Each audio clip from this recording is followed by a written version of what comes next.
children. How many of you home are worried and rolling around in bed tonight wondering what in God's name you're going to do if you get sick? Because you've lost your home insurance, your health insurance, your company's gone under. We have to provide health insurance for people at an affordable rate, and that's what I do.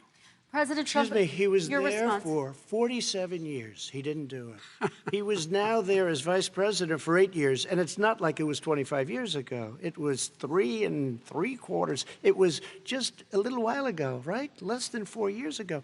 He didn't do anything. He didn't do it. He wants socialized medicine, and it's not that he wants it. His vice president, I mean, she is more liberal than Bernie Sanders and wants it even more. Bernie Sanders wants it. The Democrats want it. You're going to have socialized medicine, just like you went with fracking.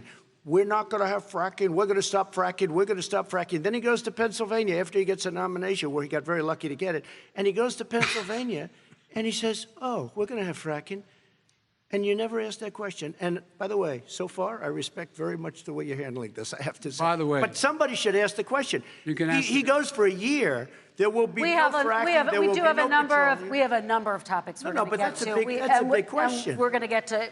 It's the same thing with socialized medicine. I have to respond. Vice President, your response, please. My response is people deserve to have affordable health care, period. Period, period, period.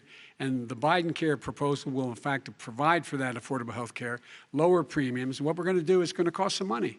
It's going to cost over $750 billion over 10 years to do it.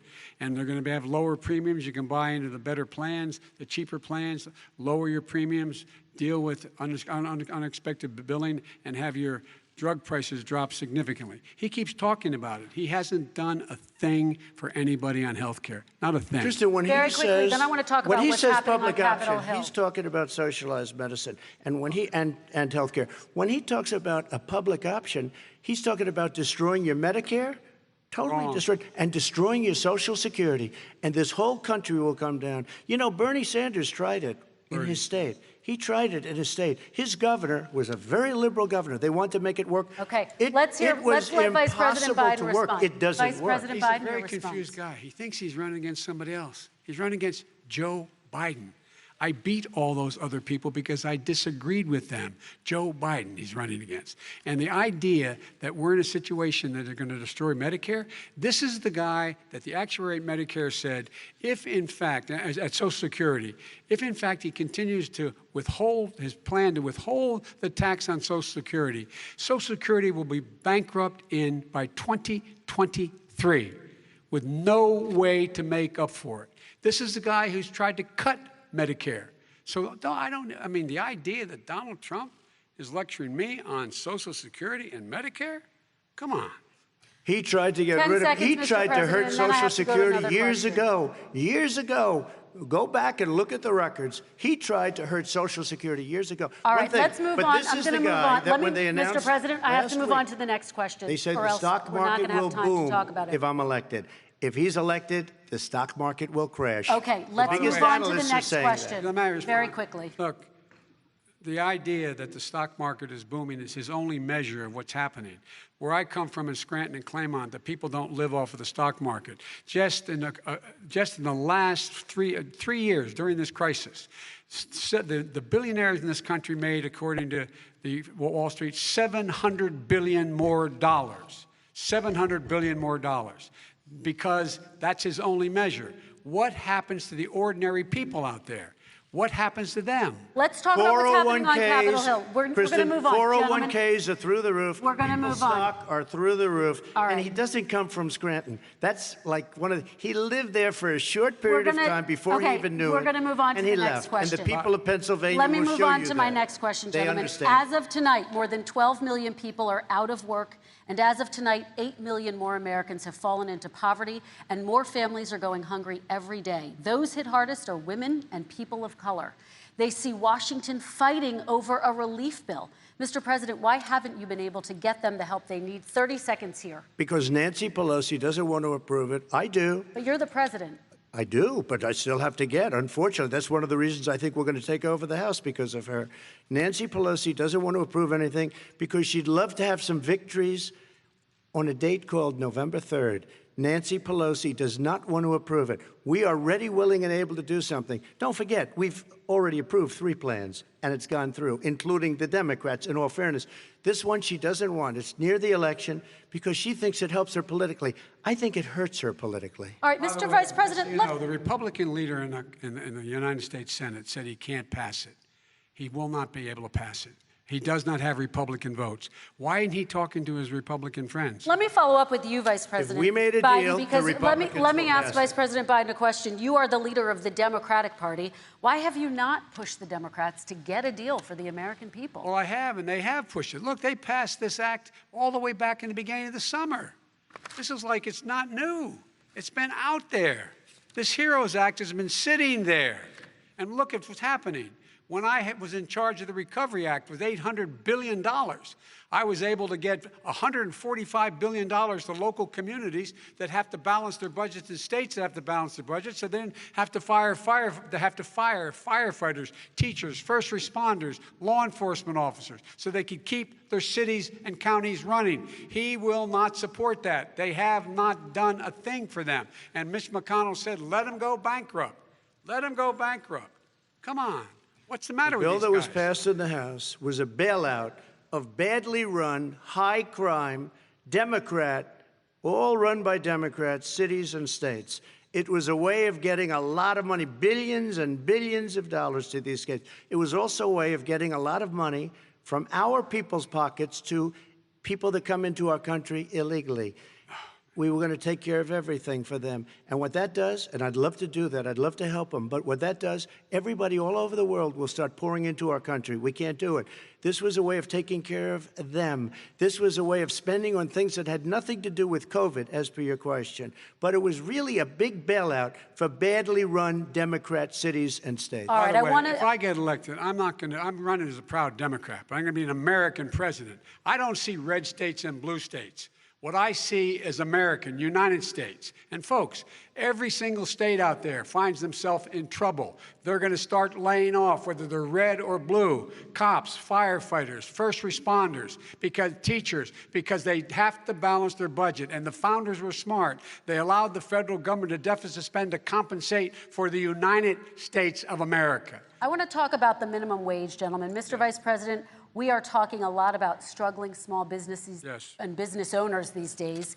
Do you think this is the right time to ask them to raise the minimum wage? You, of course, support a $15 federal minimum wage. I do, because I think one of the things we're going to have to do is we're going to have to bail them out, too.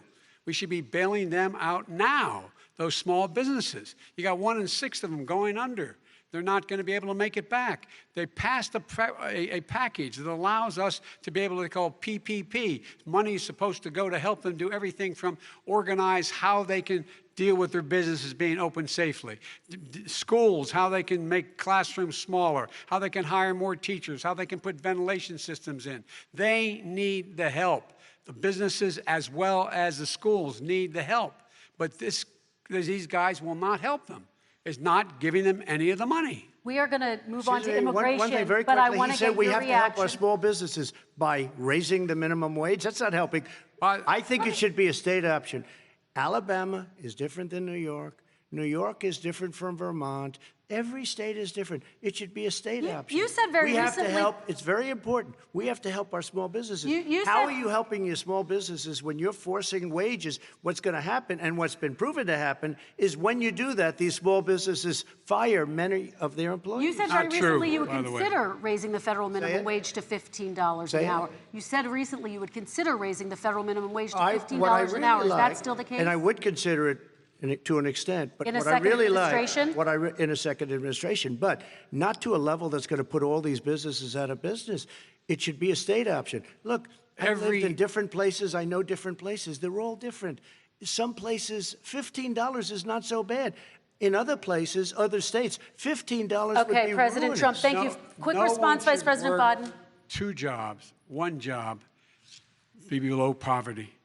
People are making $6, $7, $8 an hour. These first responders, we all clap for as they come down the street because they've allowed us to make it. What's happening? They deserve a minimum wage of $15. Anything below that puts you below the poverty level. And there is no evidence that when you raise the minimum wage, businesses go out of business. That is simply not true. We're going to talk about immigration. We're going to talk about immigration now, gentlemen, and we're going to talk about families within this context. Mr. President, your administration separated children from their parents at the border, at least 4,000 kids. You've since reversed your zero-tolerance policy, but the United States can't locate the parents of more than 500 children. So how will these families ever be reunited? Children are brought here by coyotes and lots of bad people, cartels, and they're brought here, and they used to use them to get into our country. We now have as strong a border as we've ever had. We're over 400 miles of brand new wall. You see the numbers, and we let people in, but they have to come in legally, and they come in through merit. But how will you reunite these kids with their families, let me just tell you, Mr. President? They built cages. You know, they used to say, I built the cages, and then they had a picture in a certain newspaper, and it was a picture of these horrible cages, and they said, look at these cages. President Trump built them, and then it was determined they were built in 2014. That was him. Do you have a plan to reunite the kids? Yes, we're working on it we're trying very hard. But a lot of these kids come out without the parents. They come over through cartels and through coyotes and through gangs. Vice President Biden, let me bring you into this conversation. Quick response and then another question to you. These 500-plus kids came with parents.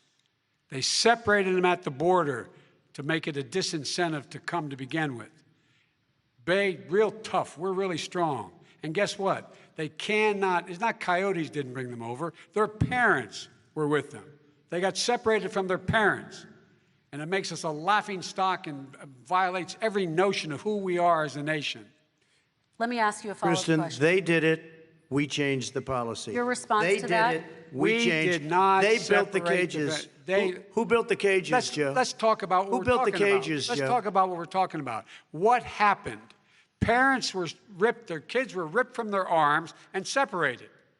And now they cannot find over 500 sets of those parents, and those kids are alone. Nowhere to go. Nowhere to go. It's criminal. It's criminal. Let me ask Kristen, you about I will say this. They went 10 down. seconds, We and then brought I need to ask reporters, you. everything.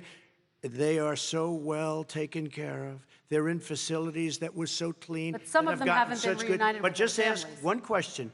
Who built the cages? I'd love you to ask him that. Who built the cages? Let me ask about your immigration policy, Mr. Vice President. The Obama administration did fail to deliver immigration reform, which had been a key promise during the administration. It also presided over record deportations as well as family detentions at the border before changing course. So why should voters trust you with an immigration overhaul now?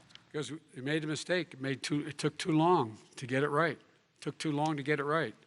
I'll be president of the United States, not vice president of the United States. And the fact is, I've made it very clear. Within 100 days, I'm going to send to the United States Congress a pathway to citizenship for over 11 million undocumented people. And all of those so-called dreamers, those DACA kids, they're going to be immediately certified again to be able to stay in this country and put on a path to citizenship. The idea that they are being sent home by this guy, and they want to do that, is they've gone to a country they've never seen before. I can imagine you're 5 years old, your parents are taking you across the Rio Grande River, and it's illegal. And you say, oh, no, Mom, leave me here. I'm not going to go with you. They've been here. Many of them are model citizens. Over 20,000 of them are first responders out there taking care of people during this crisis. We owe them. We owe them. Kristen, he had 8 years to do what he said he was going to do. And I've changed without having a specific. We got rid of catch and release. We got rid of a lot of horrible things that they put in and that they lived with. But he had 8 years he was vice president. He did nothing except build cages to keep children in. Vice President Biden, your response. The catch and release, you know what he's talking about there? If, in fact, you had a family came across and they were arrested, they, in fact, were given a date to show up for their hearing. They were released. And guess what? They showed up for a hearing. And this is the first president in the history of the United States of America that anybody seeking asylum has to do it in another country. That's never happened before in America. That's never happened before in America. You come to the United States and you make your case that I seek asylum based on the following on the following premise, why I deserve it under American law. They're sitting in squalor on the other side of the river. President Trump, your response, So 30 important. seconds, and then we'll move It just shows that he has no understanding of immigration or the laws. Catch and release is a disaster. A murderer would come in, a rapist would come in, a very bad person would come in. We would take their name. We have to release them into our country. And then you say they come back. Less than 1% of the people come back. We have to send ICE out and Border Patrol out to find them. We would say, come back in 2 years, 3 years. We're going to give you a court case. You need Perry Mason. We're going to give you a court case. When you say they come back, they don't come back, Joe. They never come back. Only the really, I hate to say this, but those with the lowest IQ, they might come back. Okay, President Trump, let's give Vice President Biden a chance to respond, and then we're going to move on to the next section. You don't know the law, Joe. Vice President Biden, your response. Know the law, what he's telling you is simply not true. Well, check it out. They don't come back. Check it out. All right, let's move on. But we don't have to worry about it because they terminated it, so we don't have to worry about it Let's anymore. move on to the next And you have section. 525 kids not knowing where in God's name they're going to be and lost their parents. Go ahead. All right, let's talk about our next section, which is race in America. And I want to talk about the way Black and brown Americans experience race in this country. Part of that experience is something called the talk. It happens regardless of class and income. Parents who feel they have no choice but to prepare their children for the chance that they could be targeted, including by the police, for no reason other than the color of their skin. Mr. Vice President, in the next 2 minutes, I want you to speak directly to these families. Do you understand why these parents fear for their children? I do. I do. You know, my daughter is a social worker, and she's written a lot about this. She has a graduate degree from the University of Pennsylvania in social work. And you know, one of the reasons why I ended up working on the east side of Wilmington, Delaware, which is 90% African American, was to learn more about what was going on. I never had to tell my daughter, if she's pulled over, make sure she puts, for a traffic stop, put both hands on top of the wheel and don't reach for the glove box because someone may shoot you. But a black parent, no matter how wealthy or how poor they are, has to teach their child, when you're walking down the street, don't have a hoodie on when you go across the street. Making sure that you, in fact, if you get pulled over, yes, sir, no, sir, hands on top of the wheel, because you are, in fact, the victim, whether you're a person making child of a $300,000 a year person or someone who's on food stamps. The fact of the matter is, there is institutional racism in America. And we have always said, we've never lived up to it, that we hold these truths to be self-evident. All men and women are created equal. Well, guess what? We have never, ever lived up to it, but we've always constantly been moving the needle further and further to inclusion, not exclusion. This is the first president to come along and says, that's the end of that. We're not going to do that anymore. We have to provide for economic opportunity, better education, better health care, better access to schooling, better access to opportunity to borrow money to start businesses. All the things we can do, and I've laid out a clear plan as to how to do those things, just to give people a shot. It's about accumulating the ability to have wealth as well as it is to be free from violence. President Trump, same question to you, and let me remind you of the question. I would like you to speak directly to these families. Do you understand why these parents fear for their children? Yes, I do. And again, he's been in government 47 years. He never did a thing except in 1994 when he did such harm to the black community. And they were called, and he called them, super predators. And he said that. He said it, super predators. And they have never lived that down. 1994, your crime bill, the super predators. Nobody has done more for the black community than Donald Trump. And if you look, with the exception of Abraham Lincoln, possible exception, but the exception of Abraham Lincoln, nobody has done what I've done. Criminal justice reform, Obama and Joe didn't do it. I don't even think they tried because they had no chance at doing it. They might have wanted to do it, but if you had to see the arms I had to twist to get that done, it was not a pretty picture, and everybody knows it, including some very liberal people that cried in my office. They cried in the Oval Office. 2 weeks later, they're out saying, gee, we have to defeat him. Criminal justice reform. prison reform, opportunity zones with Tim Scott, a great senator from South Carolina. He came in with this incredible idea for opportunity zones. It's one of the most successful programs. People don't talk about it. Tremendous investment is being made. Biggest beneficiary, the Black and Hispanic communities, and then historically Black colleges and universities. After 3 years of coming to the office, I love some of those guys. They were great. They came into the office and they said, I said, what are you doing? After 3 years, I said, why do you keep coming back? Because we have no funding. I said, you don't have to come back every year. We have to come back because President Obama would never give them long-term funding, and I did. 10-year long-term funding, and I gave them more money than they asked for because they said, I think you need more. And I said, the only bad part about this is I may never see you again because I got very friendly with them, and they like me and I like them. But I saved historically Black colleges and universities. Okay, and we're going to talk about both of your records, but your response to that, Vice President? My response to that is I never, ever said what he accused me of saying. The fact of the matter is, in 2000, though, after the crime bill had been in the law for a while, this is a guy who said, the problem with the crime bill, there's not enough people in jail. There's not enough people in jail. And go on my website, get the quote, the date when he said it. Not enough people.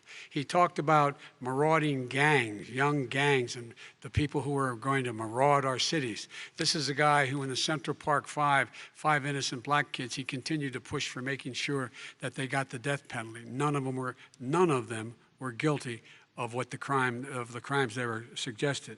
Look, and talk about granted, he did in fact let 20 people, he commuted 20 people's sentences. We commuted over 1,000 people's sentences. Over 1,000. The very law he's talking about is a law that, in fact, initiated by Barack Obama. And secondly, we're in a situation here where the federal prison system was reduced by 38,000 people under our administration. And one of these things we should be doing, there should be no minimum mandatories in the law. That's why I'm offering $20 billion to states to change their state laws to eliminate minimum mandatories and set up drug courts. No one should be going to jail because they have a drug problem. They should be going to rehabilitation, not to jail. We should fundamentally change the system, and that's what I'm going to do. But why didn't he do it 4 years ago? Why didn't you do that 4 years ago, even less than that? Why didn't you do it? You were vice president. You keep talking about all these things you're going to do, and you're going to do this. But you were there just a short time ago, and you guys did nothing. We did. You know, Joe, I ran because of you. I ran because of Barack Obama, because you did a poor job. If I thought you did a good job, I would have never run. I would have never run. I ran because of you. I'm looking at you now. You're a politician. I ran because of you. All right, Vice President Biden, your response to that, and then I do have some questions for both of you. Well, I tell you what, I hope he does look at me, because what's happening here is, you know who I am, you know who he is, you know his character, you know my character, you know our reputations for honor and telling the truth. I am anxious to have this race. I am anxious to see this take place. The character of the country is on the ballot. Our character is on the ballot. Look at us closely. Let me ask some follow-up. Please respond, and then we're going to have follow-up questions. If this stuff is true about Russia, Ukraine, China, other countries, Iraq, if this is true, then he's a corrupt politician. All right. So don't give me the stuff about how you're this innocent baby. Joe, they're calling you a corrupt politician. Nobody's President Trump, I want to stay on the issue of race. We're talking about the issue. Laptop from hell. President Trump, we're talking about race right now, and I do want to stay on the issue of race. President Trump, I have to respond to that. Please, because look, very quickly. There are 50 former national intelligence folks who said that what he's accusing me of is a Russian plant. They have said that this has all the five former heads of the CIA, both parties, say what he's saying is a bunch of garbage. Nobody believes it except his and his good friend Rudy Giuliani. You mean the laptop is now another Russia hoax? That's exactly what. Is this where you're going? This is where he's going. The laptop is Russia. Gentlemen, I want to stay on the issue of race. You have to be kidding. Here we go again with Russia. We're going to continue on the issue of race. Mr. President, believe you've that one. described the Black Lives Matter movement as a symbol of hate. You've shared a video of a man chanting white power to millions of your supporters. You've said that black professional athletes exercising their First Amendment rights should be fired. What do you say to Americans who say that kind of language from a president is contributing to a climate of hate and racial strife? Well, you have to understand, the first time I ever heard of Black Lives Matter, they were chanting pigs in a blanket, talking about police. Pigs, talking about our police. Pigs in a blanket, fry them like bacon. I said, that's a horrible thing. And they were marching down the street. And that was my first glimpse of Black Lives Matter. I thought it was a terrible thing. As far as my relationships with all people, I think I have great relationships with all people. I am the least racist person in this room. Well, what do you say to Americans who are concerned by that rhetoric? I don't know. I don't know videos? what to say. I got criminal justice reform done and prison reform and opportunity zones. I took care of black colleges and universities. I don't know what to say. They can say anything. I mean, they can say anything. It makes me sad because I am the least racist person. I can't even see the audience because it's so dark. But I don't care who's in the audience. I'm the least racist person in this room.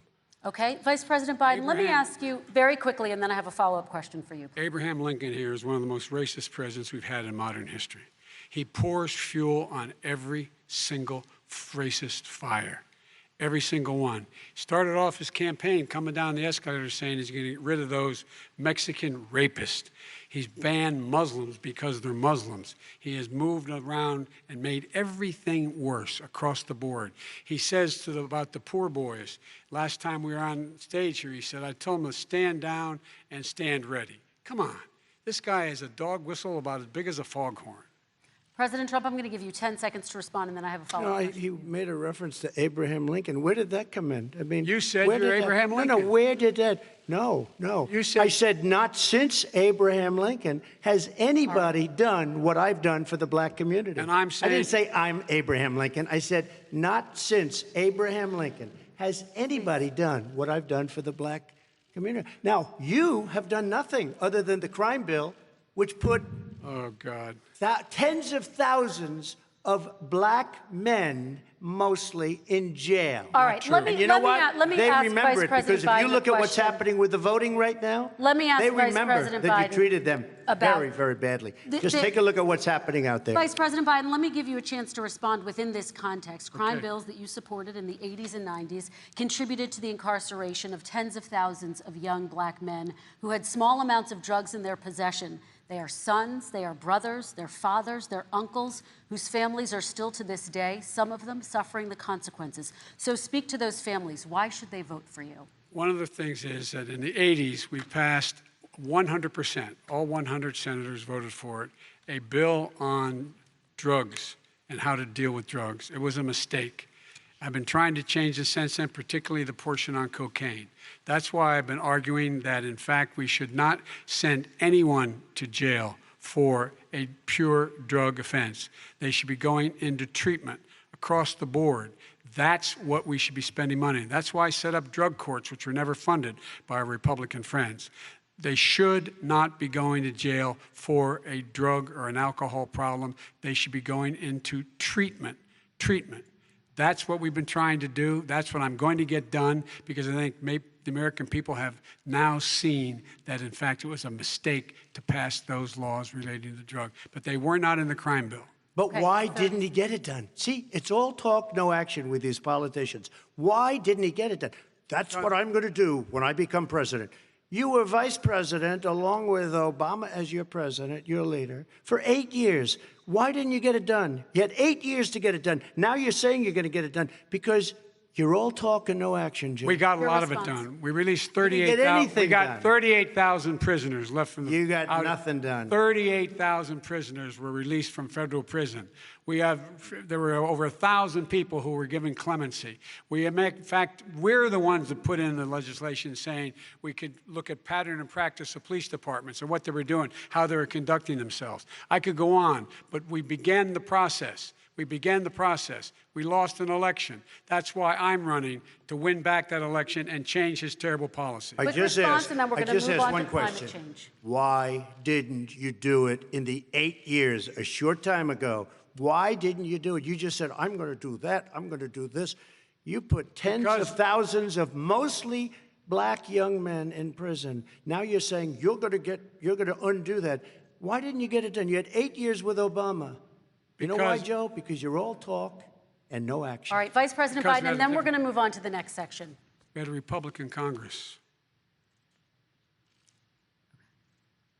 That's the answer. Well, you got to talk them into it, Joe. Sometimes All right. you got to talk them into it. We're going to move on to our next section, like I did with criminal justice reform. I had to talk Democrats into it. Gentlemen, we're running out of time, so we got to get on to climate change, please. You both have very different visions on climate change. President Trump, you say that environmental regulations have hurt jobs in the energy sector. Vice President Biden, you have said you see addressing climate change as an opportunity to create new jobs. For each of you, how would you both combat climate change and support job growth at the same time? Starting with you, President Trump, you have 2 minutes uninterrupted. So we have the Trillion Trees program. We have so many different programs. I do love the environment, but what I want is the cleanest, crystal clear water, the cleanest air. We have the best, lowest number in carbon emissions, which is a big standard that I notice Obama goes with all the time. Not Joe. I haven't heard Joe use the term because I'm not sure he knows what it represents or means, but I have heard Obama use it. And we have the best carbon emission numbers that we've had in 35 years under this administration. We are working so well with industry, but here's what we can't do. Look at China, how filthy it is. Look at Russia. Look at India. It's filthy. The air is filthy. The Paris Accord, I took us out because we were going to have to spend trillions of dollars, and we were treated very unfairly. When they put us in there, they did us a great disservice. They were going to take away our businesses. I will not sacrifice tens of millions of jobs, thousands and thousands of companies because of the Paris Accord. It was so unfair. China doesn't kick in until 2030. Russia goes back to a low standard, and we kicked in right away. It would have destroyed our businesses. So, you ready? We have done an incredible job environmentally. We have the cleanest air, the cleanest water, and the best carbon emission standards that we've seen in many, many years. Vice President and we haven't destroyed our industries. Vice President Biden, 2 minutes to you, uninterrupted. Climate change and climate warming, global warming, is an existential threat to humanity. We have a moral obligation to deal with it. And we're told by all the leading scientists in the world we don't have much time. We're going to pass the point of no return within the next 8 to 10 years. 4 more years of this man eliminating all the regulations that were put in by us to clean up the climate, to limit of emissions will put us in a position where we're going to be in real trouble. Here's where we have a great opportunity. I was able to get both all the environmental organizations as well as labor, the people worried about jobs, to support my climate plan. Because what it does, it will create millions of new good-paying jobs. We're going to invest in, for example, 50,000 charging stations on our highways so that we can own the electric car market of the future. In the meantime, China is doing that. We're going to be in a position where we're going to see to it that we're going to take 4 million existing buildings and 2 million existing homes and retrofit them so they don't leak as much energy, saving hundreds of millions of barrels of oil in the process and creating significant number of jobs. And by the way, the whole idea of what this is all going to do, it's going to create millions of jobs, and it's going to clean the environment. Our health and our jobs are at stake. That's what's happening. And right now, by the way, Wall Street firms indicated that my plan will in fact create 18.6 million jobs, 7 million more than his. This is from Wall Street. And I'll create $1 trillion more in economic growth than his proposal does. Not on climate, just on the economy. President Trump, you're They came out and said very strongly, $6,500 will be taken away from families under his plan. That his plan is an economic disaster. If you look at what he wants to do, if you look at his plan, his environmental plan, you know who developed it? AOC +3. They know nothing about the climate. I mean, she's got a good line of stuff, but she knows nothing about the climate. And they're all hopping through hoops for AOC +3. Look, their real plan costs $100 trillion. If we had the best year in the history of our country for 100 years, we would not even come close to a number like that. When he says buildings, they want to take buildings down because they want to make bigger windows into smaller windows. As far as they're concerned, if you had no window, it would be a lovely thing. This is the craziest plan that anybody has ever seen. And this wasn't done by smart people.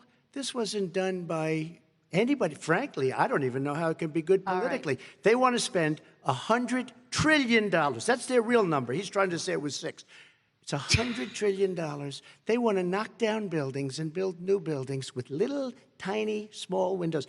I mean, and many other things. Okay. And many other things. Let me have the Vice President respond, and we're running out of time, and we have a lot more questions to get to. So let's hear from the Vice President. I have a number more questions. I don't know where he comes from. I don't know where he comes up with these numbers. Queens. $100 trillion. Give me a break. This plan plans endorsed by every major environmental group and every labor group. Labor, because they know the future lies. The future lies in us being able to breathe, and they know there are good jobs in getting us there. And by the way, the fastest growing industry in America is solar energy and wind. He thinks wind causes cancer, windmills. It's the fastest growing jobs, and they pay good prevailing wages, $45, $50 an hour. We can grow and we can be cleaner if we go the route I'm proposing. President Trump, please respond, and then I have some follow-ups. We are energy independent for the first time.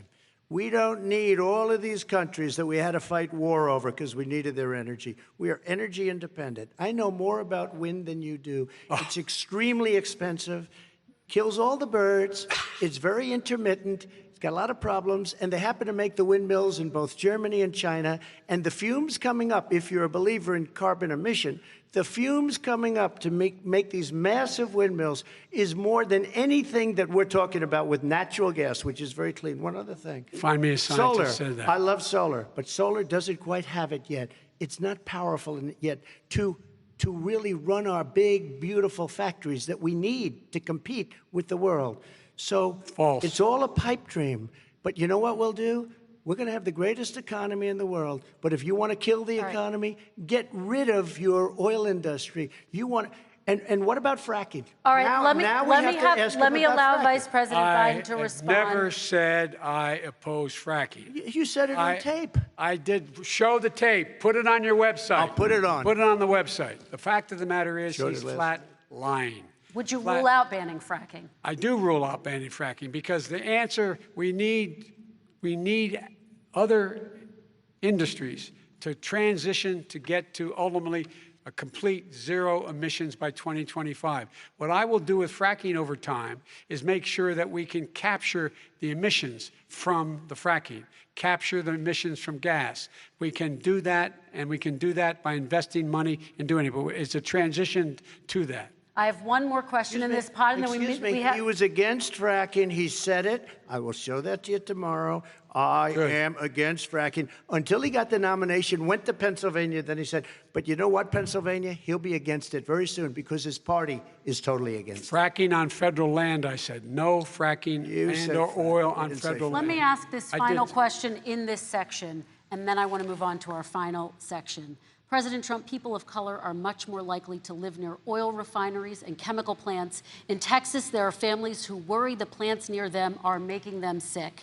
Your administration has rolled back regulations on these kinds of facilities. Why should these families give you another 4 years in office? The families that we're talking about are employed heavily, and they're making a lot of money, more money than they've ever made. If you look at the kind of numbers that we produce for Hispanic, for Black, for Asian, it's 9 times greater, the percentage gain, than it was in 3 years, than it was under 8 years of the 2 of them. to put it nicely. 9 times more.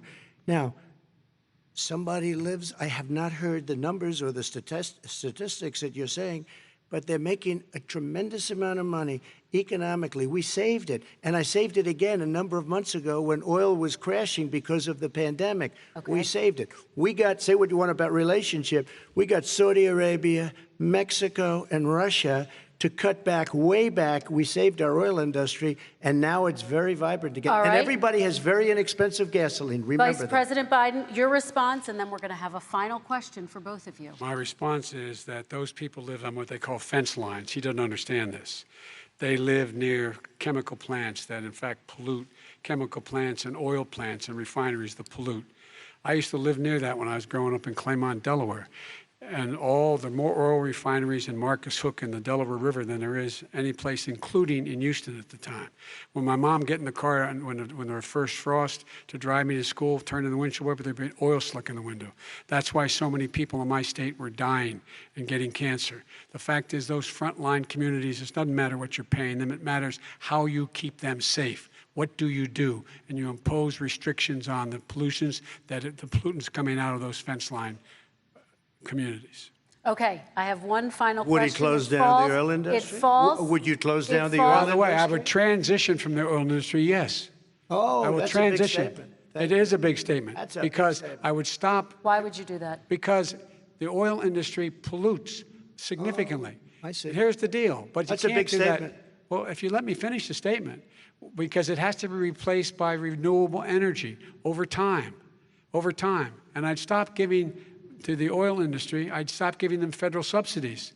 He won't give federal subsidies to the gas, to solar and wind. Yeah. Why are we giving it to oil industry? We actually do All give right. it to solar and wind. We And have that's one maybe the final biggest question. statement in terms of business. That's the biggest statement. Okay. Because We have basically one what he's final saying question, is he is Mr. going to President. destroy the oil industry. Will you remember that, Texas? Will you Okay. remember that, Pennsylvania, Oklahoma? Vice President Biden, let me give you 10 seconds to respond, and then I Ohio. have to get to the final question. Vice President Biden. He takes everything out of context. But the point is, look, we have to move toward a net zero emissions. The first place to do that by the year 2035 is in energy production, by 2050 totally. All right. One Is he final gonna get question China to to both do of it? you. No, we're finished with Is this. he We going have to to get move on China to to our do it? final question. We No, have to I'm move going on to to our rejoin final Paris question. Accord and make China abide by what they agreed to. All right, That'll this cost you is $1 about trillion. leadership, gentlemen. And this first question does go to you, President Trump. Imagine this is your inauguration day. What will you say in your address to Americans who did not vote for you? You'll each have 1 minute, starting with you, Mr. We have to make our country totally successful as it was prior to the plague coming in from China. Now we're rebuilding it, and we're doing record numbers, 11.4 million jobs in a short period of time, et cetera. But I will tell you, go back.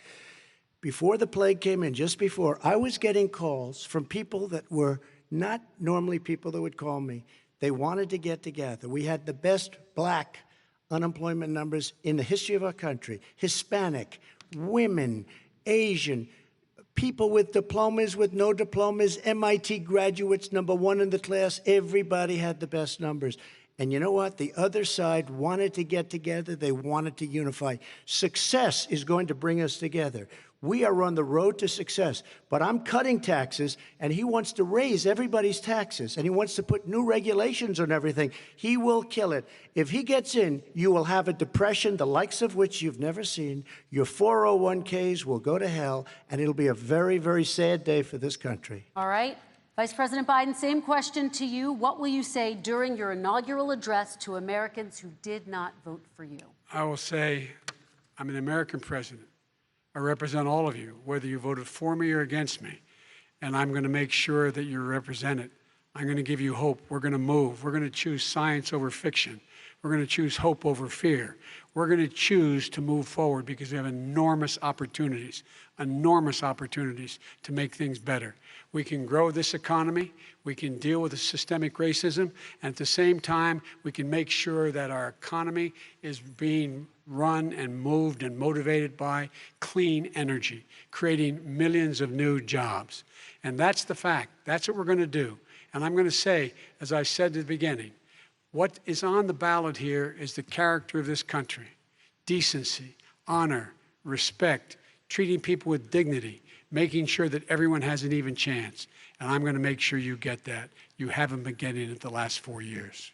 All right. I want to thank you both for a very robust hour and a half, a fantastic debate. Really appreciate it. President Trump, former Vice President Joe Biden, thank you to Belmont University for hosting us tonight. And most importantly, thank you to those watching tonight. Election Day is November 3rd. Don't forget to vote.